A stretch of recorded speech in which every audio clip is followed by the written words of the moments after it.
I really believe that it's 5 minutes to 12 when it comes to the danger of the Islamization of our continent, of Europe, indeed of the West. Now, welcome, Geert Wilders. As we just heard 1 year ago, you said in an interview with a colleague of mine, it's 5 minutes to 12 when it comes to the Islamization of the continent. Tell me first shortly, what's the time now?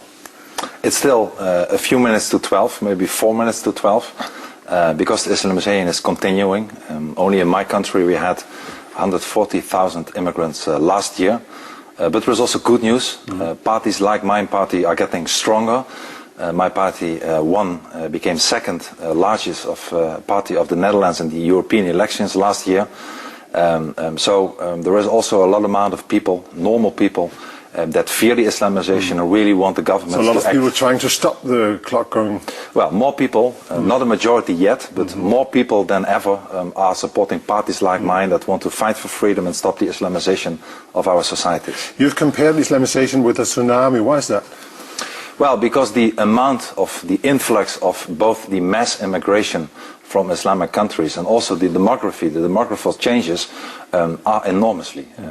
For instance, we have in the Netherlands today, we have 1 million people from Islamic background, and those were not even 100 some decades, 100 years ago. So it's really went very fast, very quick, and nobody really thought, unlike the last few years, what the changes meant. And the public is dissatisfied with it. But how many of this million people represents to you a problem? I have nothing against the people. I have nothing against Muslims. Let me make it very clear. I even acknowledge the fact that the majority of the Muslims in Denmark and Holland and Europe are law-abiding people. But still I propose a ban of the immigration from Muslim countries, because I know that the more Islam, the more the Islamic ideology, which doesn't want to assimilate or integrate, but wants to submit and to dominate a society, the more they come, the stronger it becomes, the less freedom we will get, and the less pleasant our countries will become. If we take an overview over the whole of Europe, 25 million Muslims are living around Europe. How many are we talking about being a problem here? Yes. Well, in the whole of Europe, if you look besides the European Union, the numbers are higher. It's 50 million Muslims today. And it will be doubled in a few decades' time. In the year 2025, 1 out of 3 children born in Europe will be born out of Muslim parents. So with the immigration and the demography, it's going very fast. And once again, I'm not saying that those people are problems. I have nothing against people, against Muslims, but the stronger religion, that's a problem. Yes, well, I see it not so much as a religion, I see it more as a totalitarian ideology. For Islam really wants to submit, wants to dominate our societies, doesn't want to be part of our society like Christianity or Judaism, which are originally part of our societies. So if this becomes stronger, you know that Islam, you know that the Quran, you know that Sharia law, which is part of the Islam, has nothing to do with freedom, has nothing to do with the rule of law. Sharia means that women, that homosexuals, that everybody who is not a Muslim will pay a very high price. But still, Mr. Wilders, I'm asking, who's the problem here? Well, not only the people. Like I said, we have nothing against the people, we have something against the ideology. The problem but some people represent this ideology. Of course, people tend to believe in it. And the biggest problem we face today is not only the immigration from Muslim countries and the demography, but also our weak leaders, the leaders of our countries, like the Netherlands and other countries. But again, what's the number of people we're talking about here? Well, an enormous amount of people. Like I said, 50 million people are living in Europe today, and I assure you that even though the majority of the people in our societies today are non-violent, are not terroristic, are not criminals, that soon the numbers are increasing. If a society will stay at 20, 30, 40% out of Muslims, an entire society will change. It will cost us our freedom. You already see it today, even here in Denmark. I believe that in the city of Copenhagen a few years ago I saw a report that 80% of the crimes were committed by immigrants, most of them Muslim. It's the same in the Netherlands. So you see, unfortunately, a change for the worse when it comes to crime, when it comes to intolerance, when it comes to the beating of gays and for instance the city of Amsterdam. When it comes to the governments that are giving in and that are stopping the freedom of speech in our societies. Sorry to interrupt. Yes. But how many are we talking about here? How many represent this problem? Well, a lot. There was many surveys. What's a lot from your point of view? Millions, tens of millions. There was a survey. What about this tens of millions? Please, you ask me a question. I want to finish my answer. In the Netherlands, there was a survey that 1 out of 3 Muslim youth wanted to install Sharia.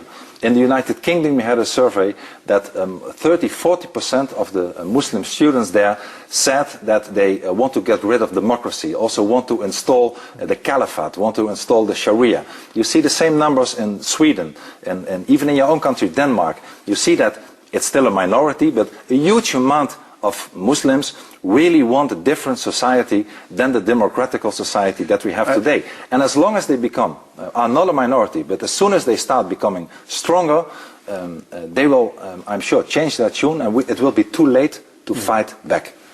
And if you were the one to decide, then what should happen to all these people, to these millions of Muslims? Well, the people are already in our societies and don't want to go back to their countries on a voluntary basis. I have a very clear message.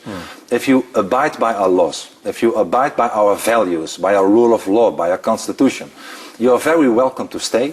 And you are equal as anybody else, and we will even help you. How many do you expect could abide this? Yes, but let me please finish my question. So if you abide by all the laws and values, you are welcome to stay. But if you don't, if you commit a crime, if you start thinking about jihad or Sharia, then it's very clear we will send you away, we will send you packing, we will strip you of the Dutch or Danish nationality, and we will send you away. So it's a red line, abide by the rules, and you are welcome to stay, and if you don't, we will send you away the same day, and at the same time we want to stop of the immigration from Muslim countries, from any Muslim countries to our societies. How many do you expect to abide the law? Well, unfortunately, you will see, even here in your country, Denmark, 70% of the population in your prisons consist of people from Islamic background. In Holland, it's unfortunately not so much different. You see all over Europe, if you look at the statistics, so it's not an opinion, I'm talking about facts, that if you look at the crime rates, that people from Morocco, Algeria, other countries are unfortunately, I wish it was different, but what would you do to all these people? What would you do to all these people? Well, we're talking about millions of people. Are you going to send them out of Europe? Well, if they abide by our laws, if they don't commit crimes, if they don't start acting like Sharia or jihad, they are once again welcome to stay, and we will even help them to integrate by giving them money for education whatsoever. But if they don't, there's only one solution, and that is to send them away out of our countries immediately. And this is the only way and the only language, unfortunately, that is needed. If it was not a few minutes to 12, but a few minutes to 9 p.m., we could decide otherwise, but we cannot afford to do so anymore. We have been talking too long, now we have to start acting in a tougher way. And again, the number? What's the Well, like I said, if I talk about the numbers, which 70% of the prisons, many people wanting to implement the Sharia or the Caliphate, are denouncing democracy, you are talking about millions now, and unfortunately it will increase if we don't stop the immigration and if we don't start acting against people who act against our free societies and our values and rule of law. Geert, thank you very much for joining us.